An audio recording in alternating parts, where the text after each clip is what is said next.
할렐루야. 2018년 신년 첫 주일을 맞이했습니다. 우리가 신년 첫 주일을 맞이한 것 우리의 선택이 아닙니다. 하나님께서 우리의 생명을 연장해 주시고 또 신년 새해를 살아갈 수 있는 은혜를 하나님이 주셨습니다.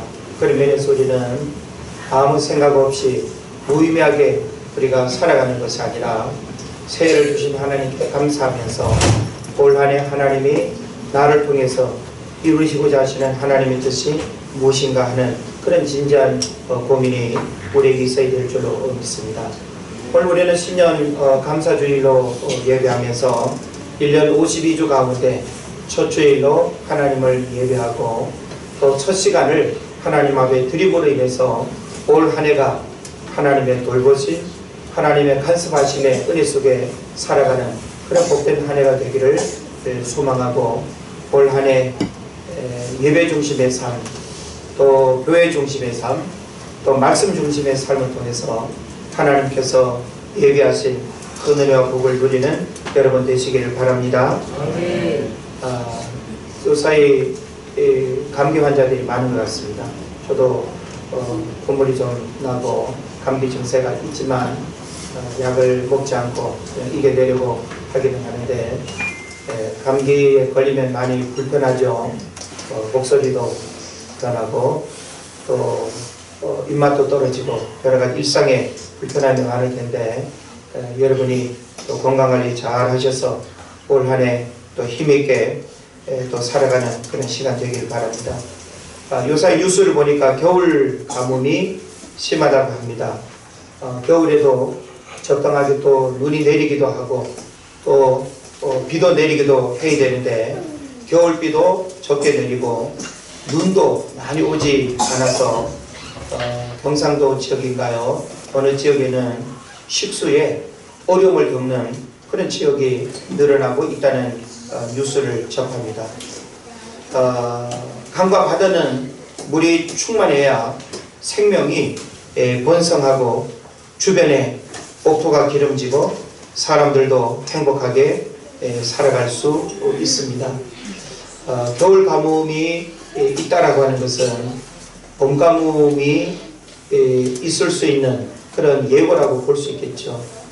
겨울 가뭄, 봄 가뭄이 있게 되면 역시 농사뿐만 아니라 우리의 식수와 또 공업용수 등 모든 일상에 참 불편과 많은 어려움을 겪을 수 있다는 생각을 하게 되는 겁니다. 그런 면에서 하늘에서 눈비가 내리는 것도 하나님이 하셔야 되는 일이지 아무리 과학기술이 발전한다 하더라도 사람의 능력으로 자연재해를 움직일 수 없다는 그런 생각을 해봅니다. 그런 면에서 바다는 늘 푸르러야 하고 강은 물로 가득 차야 하고 저수지 댐에도 역시 물이 가득 차야 정상적인 또 기능과 역할을 할 수 있다라고 하는 사실을 우리가 생각해 볼 수 있습니다.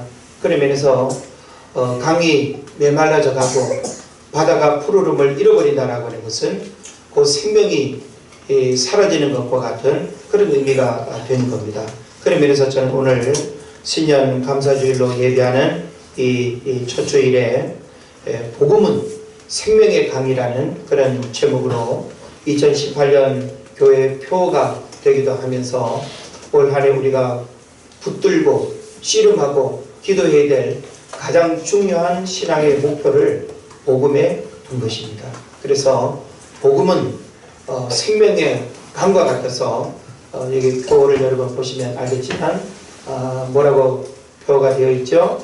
복음 그 생명의 강으로 충만하게. 우리 한번 더 해보실까요? 시작. 복음 그 생명의 강으로 충만하게. 네. 복음은 한마디로 생명이라고 말할 수 있는데 복음이 생명의 강으로 충만하게 우리 삶 가운데 일어난다면 복음이 주는 영적 유익과 생명의 번성함의 축복이 우리 삶 가운데 흘러넘치게 될 줄로 믿는 것입니다. 그러면서 오늘 저는 복음에 대한 이해를 우리가 좀 생각을 했으면 좋겠습니다. 복음이 무엇인가? 자, 우리가 복음이 무엇인가라고 하는 질문을 듣게 될 때 여러분 뭐라고 표현하시겠습니까? 복음은 왜 우리에게 필요하고, 또 복음을 왜 우리는 또 들어야 하고, 왜 우리는 복음에 목말라 해야 하고, 왜 또 우리는 복음으로 충만해야 하는가? 복음은 우리들 신앙생활의 전부입니다. 복음은 우리들 신앙의 중심이고 핵심입니다. 만약에 우리 삶에 복음이 빠져버렸다면 생명이 없는 것과 마찬가지입니다. 생명이 없으면 고수하며 조화에 불과하고, 그리고 죽어있는 시체와 다를 바 없는 것이죠.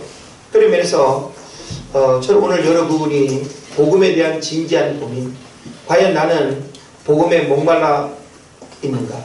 목말라 하고 있는가?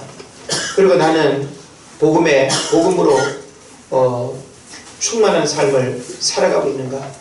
이것을 우리가 좀 점검을 해야 될 것입니다.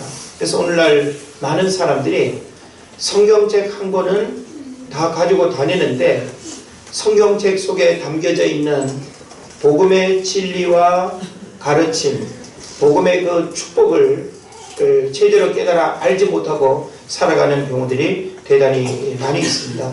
그런 면에서 오늘 우리는 이 복음이 얼마나 우리들 신앙에 중요한가라고 하는 사실, 그리고 왜 우리는 복음에 끊임없이 목말라 해야 하고 복음으로 왜 충만해야 되는가, 이것은 단순한 필요 조건이 아니라 정말로 절대적인 그런 조건으로서 복음, 그리스도인, 이거는 분리할 수 없는 불가분의 관계다라고 하는 사실을 알아야 되는 것입니다. 그래서 오늘 우리는 중요한 하나의 공식을 마음속에 각인을 해야 되는데, 복음은 생명이다라고 하는 것입니다. 한번 따라 하실까요? 복음은 생명이다. 네, 복음은 생명이다. 여러분 오늘 말씀을 다 듣고 모든 걸 다 잃어버려도 좋습니다. 근데 딱 한 문장, 복음은 생명이다. 이것을 여러분이 꼭 기억을 했으면 좋겠습니다.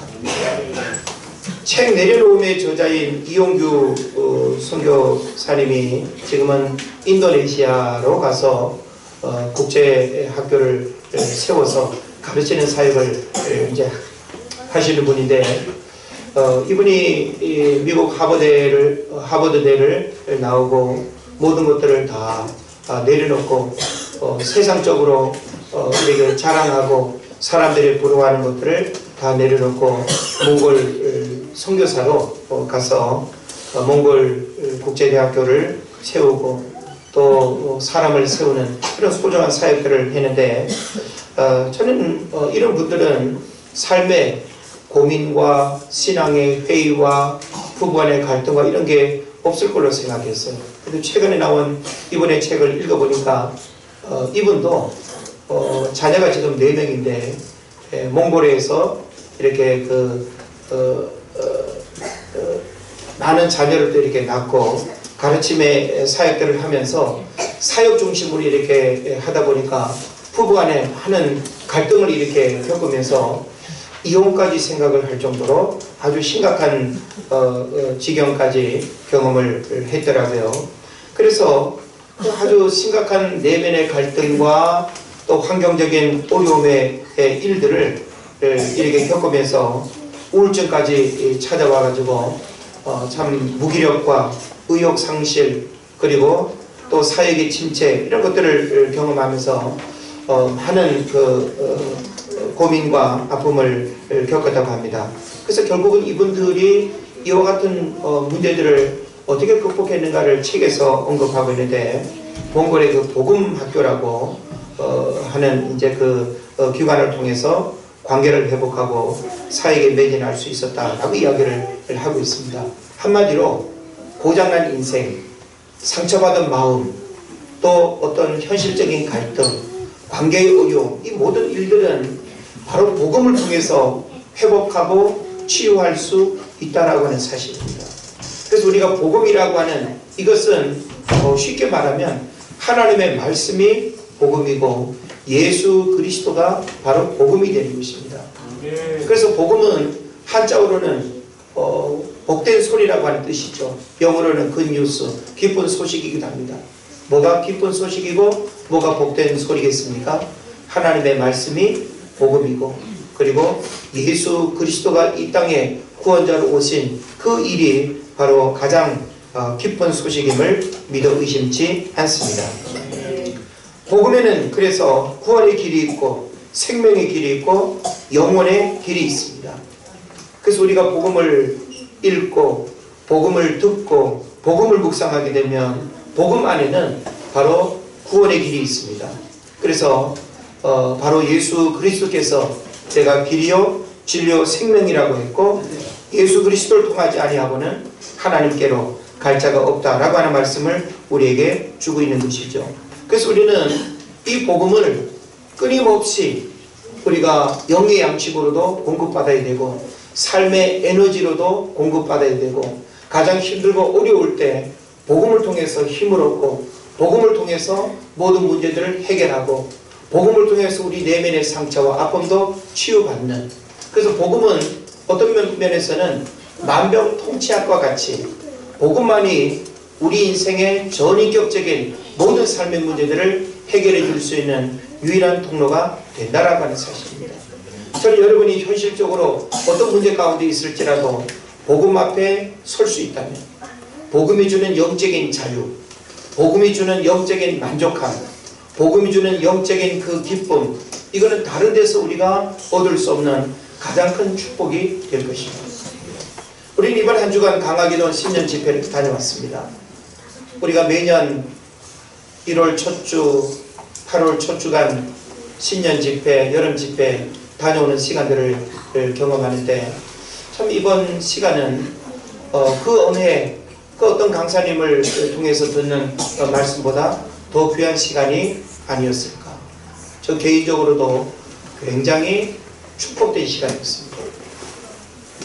그 시간에 이렇게 머물러 있는 그 집회 시간이 너무 행복했습니다.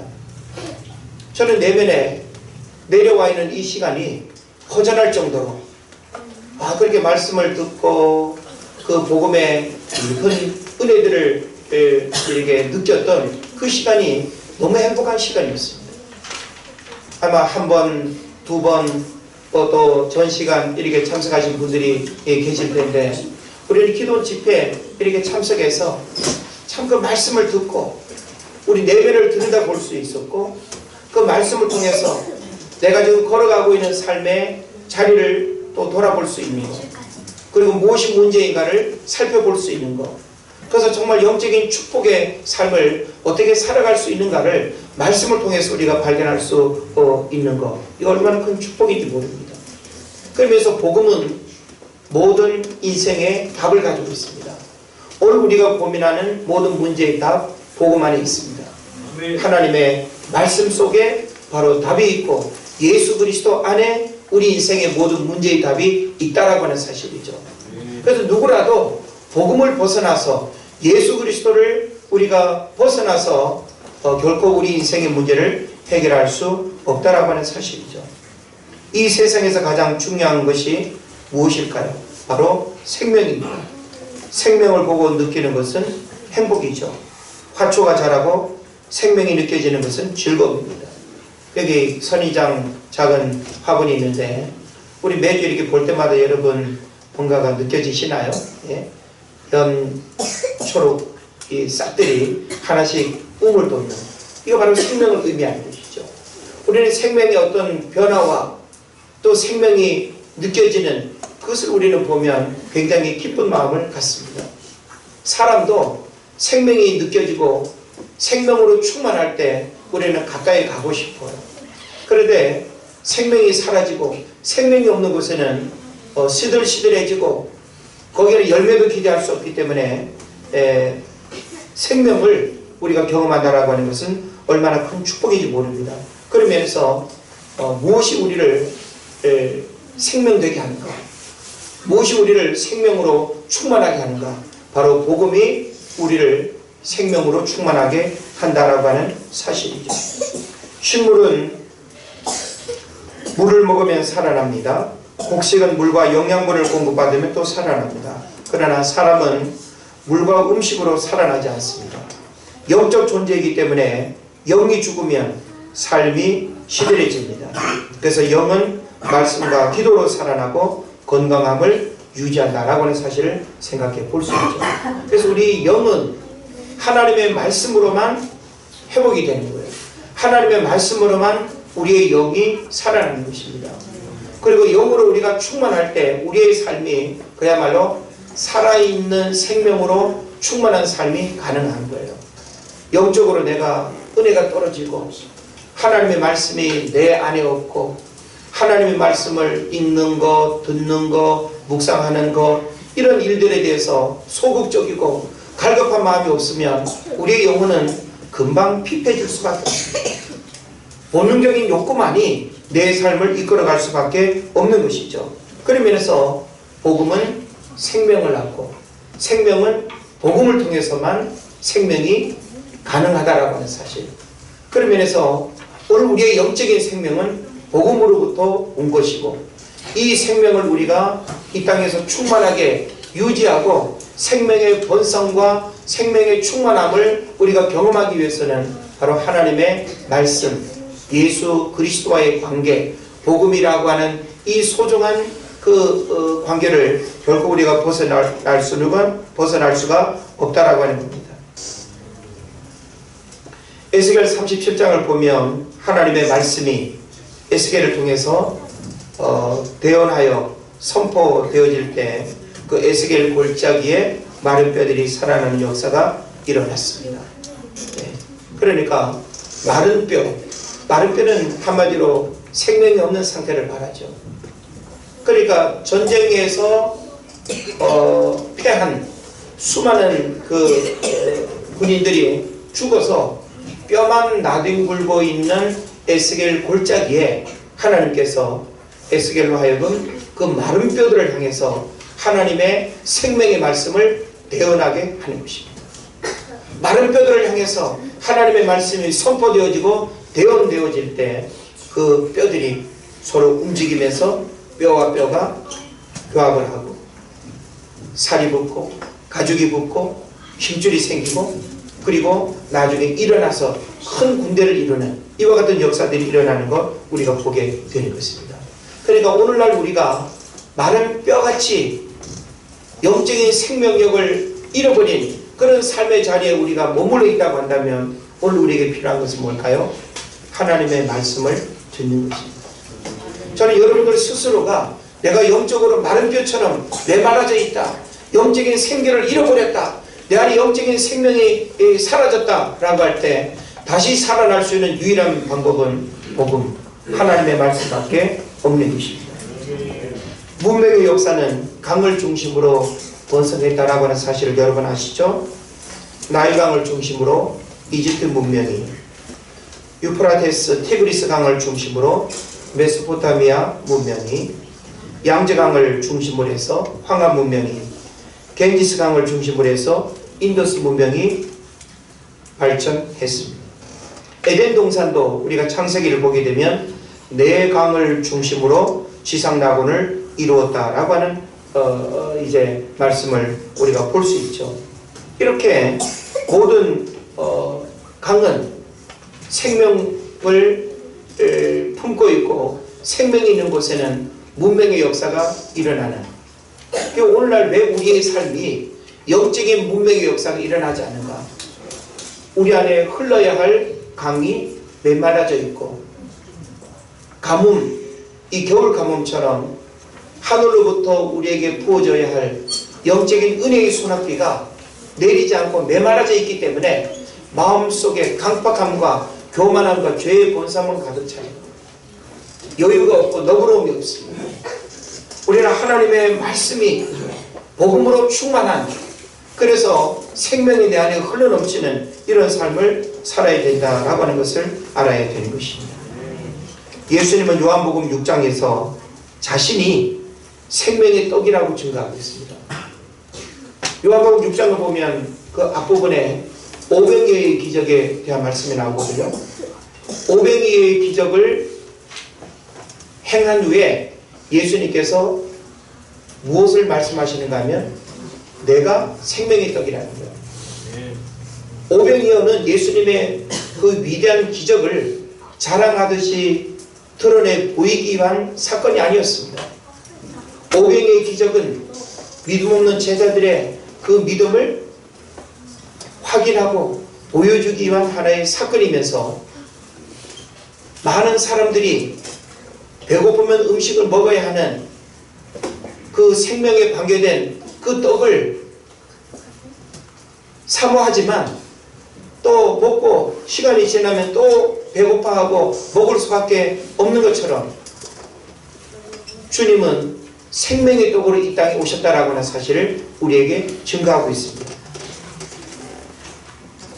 그래서 요한복음 6장 33절을 보면 이렇게 말씀하죠. 하나님의 떡은 하늘에서 내려 세상에 생명을 주는 것입니다. 하나님의 떡은 하늘에서 내려 세상에 생명을 주는 것입니다. 하나님의 떡이 뭡니까? 하나님이 우리에게 주신 말씀, 복음이 떡이죠. 예? 그래서 예수님을 통해서 우리에게 주신 복음, 예수님을 통해서 길과 진리 생명되는 그 중요한 가르침을 준 거, 그게 바로 떡이죠. 그게 바로 우리를 살리는 생명의 양식이 된다고 이야기를 하고 있습니다. 또 요한복음 6장 35절에 보면 예수께서 이르시되 나는 생명의 떡이니 내게 오는 자는 결코 줄이지 아니할 터이요 나를 믿는 자는 영원히 목마르지 아니하리라. 또 51절에 보면 나는 하늘에서 내려온 살아있는 떡이니 사람이 이 떡을 먹으면 영생하리라. 내가 줄 떡은 곧 세상에 생명을 입은 내 살이니라 하십니다. 네. 저는 이 부분을 다 읽어드릴 수가 없어서 중요한 부분만 제가 말씀을 드렸는데 요한복음 6장을 여러분이 잘 읽어보시면 예수님이 적어도 우리에게 어떤 분인가라고 하는 중요한 관계성을 이야기하고 있습니다. 예수님이 생명의 떡이라는 거예요. 예? 여러분 배고프면 우리의 입이 떡을 물게 되겠죠. 여러분이 영적으로 배고프고 영적인 생명이 우리 안에 메말랐으면 생명의 떡 되시는 예수 그리스도를 물어야 됩니다. 예수 그리스도를 찾아야 되고 예수 그리스도를 우리의 입으로 증거해야 되고 우리의 입에서 예수 그리스도가 끊임없이 고백되어질 때 우리 안에 생명이 충만하게 되는 것입니다. 오늘날 많은 사람들이 예수 그리스도 찬양할 때 겨우 고백할까요? 기도할 때 겨우 고백할까요? 주님 감사합니다. 주님 감사합니다.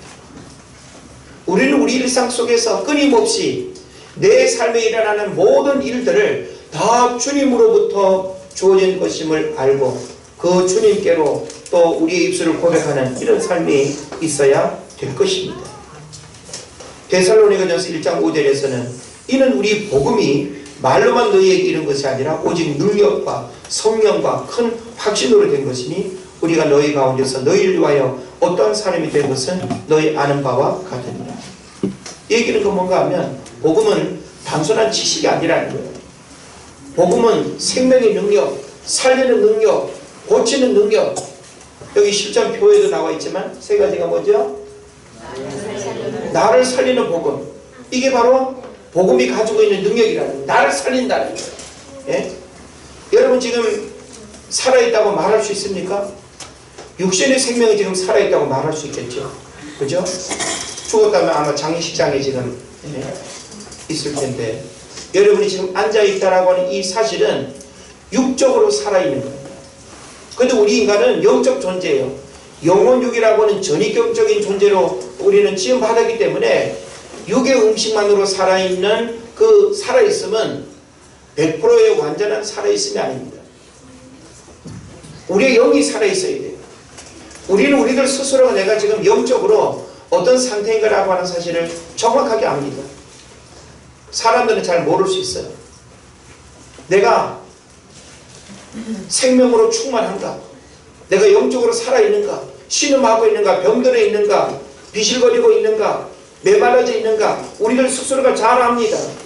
이런 자신의 영적 상태를 하나님 말씀으로부터 회복하지 않으면 우리는 강팍함 속에 불행한 삶을 살아갈 수밖에 없고 메마름은 열매 없는 삶의 결과들을 만든다라고 하는 사실을 알아야 되는 것입니다. 나를 살리는 복음, 그리고 또 복음은 영혼을 치료하는 복음, 삶이 축복이 되는 복음, 복음이 가지고 있는 능력이 이렇게 다양하다라고 하는 것을 우리가 알게 되는 것입니다. 그래서 사도 바울은 일찍이 복음이 가지고 있는 그 능력이 얼마나 위대한가라고 하는 사실을 알았죠. 사실 사도 바울이 인간적으로 가지고 있는, 인간적으로 소유하고 누리고 있는 것은 그 누구랑 비교할 수 없을 만큼 탁월했습니다. 그런데 사도 바울이 다메섹 도상에서 누굴 만났죠? 예수 그리스도를 만났습니다. 예수 그리스도를 만났다라고 하는 것은 생명을 발견한 것이고, 무엇이 가장 소중한 것인가를 깨달은 것이고, 그리고 사도 바울은 예수 그리스도를 만난 이 일이 그의 삶 전체를 바꿔놓는 그런 특별한 사건이 되었습니다. 그래서 사도행전 20장 24절에 보면 사도 바울이 굉장히 놀라운 고백을 하죠. 나의 달려갈 길과 주 예수께 받은 사명, 곧 하나님의 은혜의 복음을 증언하는 일을 마치려 하면은 나의 생명조차 조금도 귀한 것으로 여기지 아니하노라. 사도 바울은 생명의 소중함을 발견했어요. 참 생명이 어디에 있는지, 참 생명이 누구로부터 오는지를 사도 바울은 정확하게 안 거예요. 그래서 사도 바울은 예수 그리스도와 십자가 외에는 자랑할 게 없다고 했고, 세상의 모든 것을 다 배설물로 여길 만큼 그의 삶은 완전히 180도로 바뀌었습니다. 예수 믿는 사람을 핍박하고 죽이고 옥에 가두는 일에 앞장섰던 그 사도 바울이 오히려 생명을 살리는 예수 그리스도 복음을 증거하는 일을 내 목숨을 잃는다 할지라도 아깝지 않다라고 하는 그런 고백을 하고 있는 것입니다. 우리는 이와 같은 말씀들을 통해서 복음이 가지고 있는 능력, 복음이 생명을 살리고 우리의 삶을 축복되게 하는 그런 통로라고 하는 사실을 우리는 알고 있음에도 불구하고 참 이 복음을 살아있는 생명으로 경험하지 못하는 안타까운 모습들이 우리에게 많습니다. 그러면서 저는 한 번 더 구약성경 오늘 에스겔 47장에서 바로 하나님의 말씀이 우리의 삶을 얼마나 풍성하게 하고 생명을 얼마나 풍성하게 하는지 우리가 깨닫는 그런 시간 되기를 바랍니다.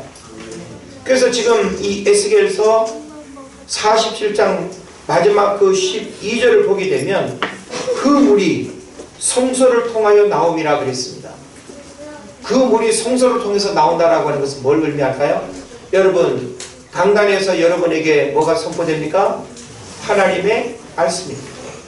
성소에서 흘러나온다라고 하는 것은 하나님의 말씀을 의미하는 거예요. 그러니까 여러분이 강단에서 흘러나오는 하나님의 말씀을 얼마나 깨닫고 얼마나 살아있는 하나님의 말씀으로 듣고 내게 주시는 하나님의 말씀을 어떻게 아느냐에 따라서 이 성소로부터 흘러나오는 물, 이 하나님의 말씀은 여러분 삶에 엄청난 변화와 축복의 역사를 일으키는 통로가 될 것입니다. 그래서 본문에서 복음이 생명의 강이 될 때 무엇을 약속하고 있는가, 이걸 좀 우리가 간단하게 살펴보기를 원합니다. 8절에 보면 어떤 말씀이 있습니까? 네, 8절 말씀을 우리가 쭉 보게 되면 바다의 물이 되살아나리라 그랬습니다. 한번 따라 합시다. 바다의 물이 되살아나리라. 이스라엘 그 사해 바다를 가게 되면 사해 바다는 헤엄치는 물고기가 없습니다. 왜 그렇죠? 너무 짜서. 네. 그래서 사해, 죽은 바다라고 이야기를 합니다. 물론 거기에 아주 엄청난 광물이 있는 것은 아주 가치 있는 바다이긴 하지만 생명체가 살기 어려운 이 염도를 가지고 있기 때문에 사해, 죽은 바다라고 이야기하죠. 근데 오늘 성경을 보게 되면 바다의 물이 되살아나리라 그랬습니다. 예? 우리도 가끔씩 어떤 큰 저수지나 아니면 이 바다에 녹조 현상이 이렇게 끼게 되면 녹조가 끼면 어떻게 되죠? 뭐 굴 양식이라든지 고기를 또 키우는 가두리 양식장이라든지 어떻게 됩니까? 산소가 부족해서 다 폐사합니다. 예. 그러니까 죽어가는 바다를 살리는 것처럼 우리 심령의 바다, 은혜로 충만해야 할 바다, 하나님의 생명이 우리 안에 충만해야 할 이 바다가 죽어있다라고 할 때 이 죽은 마음의 바다를 되살릴 수 있는 건 뭡니까? 성소로부터 흘러나오는 물이 바다를 되살린다. 복음이, 하나님의 말씀이 여러분의 심령의 바다를 되살린다는 사실을 여러분 믿으시기를 바랍니다. 여러분의 마음이 죽은 바다처럼 쩍쩍 갈라져서 생명을 찾아볼 수 없는 그런 공한 바다가 되지 않기를 저는 바랍니다. 서로가 서로를 바라보면서 그 마음의 바다에서 풍성함이 느껴지고 푸르름이 느껴지는 이런 바다를 우리가 품어야 되지 않겠습니까? 근데 우리들 마음의 바다를 들여다봤을 때 마음의 바다가 메마르고 황폐하게 되면 먼지만 일어나고 그냥 불만만 나올 수밖에 없습니다. 우리 마음이 바로 성소에서 흘러나오는 그 물로 말미암아 바다의 물이 되살아나는 이런 역사들이 일어나기를 축복합니다. 그 다음에 9절 말씀을 보게 되면 모든 것이 살 것이며 라고 있습니다. 모든 것이 살 것이며. 자, 여러분이 복음, 하나님의 말씀으로 충만하게 되면 모든 것이 살아나는 역사가 일어납니다. 나 자신도 살고 내 자녀들도 살고 가정도 살고 사업도 살고 여러분 삶의 모든 일들이 내가 살아남으로 인해 가지고 주변도 살아나는 역사가 일어난다는 거예요. 네? 내가 죽으면 역시 어떻게 될까요? 상대방도 다 죽이는 거예요. 이 전염성의 그 원리는 굉장히 중요합니다. 그러니까 여러분이 그냥 육체적 어떤 생명이 살아있느냐 죽느냐가 중요한 게 아니라 영적인 복음의 생명이 내 안에 얼마나 충만하게 살아있느냐가 더 중요한 것입니다. 그래서 이 물은 성소를 통하여 나온다라고 했는데 바로 복음이고 생명의 말씀이라고 그랬습니다. 이것은 바다의 물이 되살아나게 할 뿐만 아니라 9절에서는 모든 것이 살 것이며 라고 말씀하고 있습니다. 그리고 10절에서는 큰 바다의 고기같이 쉼이 많으려니와 라고 했습니다. 우리 주머니가 공하면 친구 만나고 어디 나들이 하는 거 되게 불편하죠. 못 나가죠. 쌀떡에 인심 난다고 내가 뭔가 나눠줄 만한 넉넉함이 있을 때 우리가 인심을 쓸 수가 있는 것입니다. 바다에 고기가 없다고 한다면 그 바다는 문제가 있는 거죠. 그러니까 정상적인 강과 바다는 생명이 충만할 수밖에 없습니다. 죽어있는 바다, 병들어 있는 바다, 그리고 뭔가 심각한 문제를 가지고 있는 바다는 생명이 번성할 수가 없죠. 바로 우리들 마음이, 우리의 삶이 생명으로 충만하게 되면 큰 바다의 고기같이 힘이 많아지는 역사가 일어난다고 말씀하고 있습니다. 저는 여러분이 복음을 통해서 그 복음이 주는 생명의 충만함의 은혜가 내 안에 가득하게 되면 여러분의 삶이 풍성해지는 그런 역사들이 분명히 일어날 줄 믿습니다. 여러분의 땀의 노력, 인간의 수고로 얻어지는 것 말고 하나님의 은혜로 부어지는 그 축복의 역사들은 바로 복음의 생명이 내 안에 충만할 때 가능하게 된다는 것입니다. 그리고 마지막으로는 12절에서 뭐라고 말씀하는가 하면 달마다 새 열매가 맺으리니, 달마다 새 열매가 맺으리니. 우리 원하는 일들이 많죠. 1월달에 원하는 거, 2월달에 원하는 거, 일마다 때마다 어떤 일들이 이루어지길 원하는 마음들을 많이 갖습니다. 근데 우리가 그런 마음의 소원함은 있어도 그렇게 되어지지 않은 경우들이 많죠. 그런데 이와 같은 은혜들이 이루어지는 그 비결이 뭔가 하면 생명이 내 안에 충만하게 되면 달마다 새 열매가 맺으리라고 말씀하고 있습니다. 저는 2018년을 살아가는 여러분이 복음으로 생명이 충만하게 될 때 달마다 새 열매가 맺어지는 이런 역사들이 있기를 바랍니다. 그래서 우리 삶의 문제는 다른 데 있지 않습니다. 복음이 내 안에 없다는 것, 그 복음의 생명이 내 안에 충만하지 않다는 것, 이것이 바로 오늘 우리의 문제가 될 것입니다. 그래서 성경은 그 열매는 먹을만 하고 양식이 되겠죠. 그 잎사귀는 약재료가 되리라 12절에서 말씀합니다. 이건 치료의 의미를 가지고 있습니다. 그런 면에서 우리는 이 복음이 생명의 강으로 충만하게 될 때 성경은 우리에게 무엇을 약속하고 있는가라고 하는 사실을 깨달으시고, 하나님의 말씀을 강단에서부터 듣게 될 때 말씀을 놓치지 마십시오. 내가 생명의 말씀을 듣는 자리가 내게 주어진다면 그 생명의 자리를 떠나지 마시고 피하지 마시고 그리고 소극적으로 하지 마십시오. 우리가 하나님의 말씀을 열심히 읽고 듣고 배우고 묵상하고 할 때 그 복음의 말씀이 생명이 되어서 우리의 삶을 충만하게 할 것입니다. 이런 은혜가 있기를 주의 이름으로 축원을 드립니다. 기도하겠습니다. 하나님, 우리에게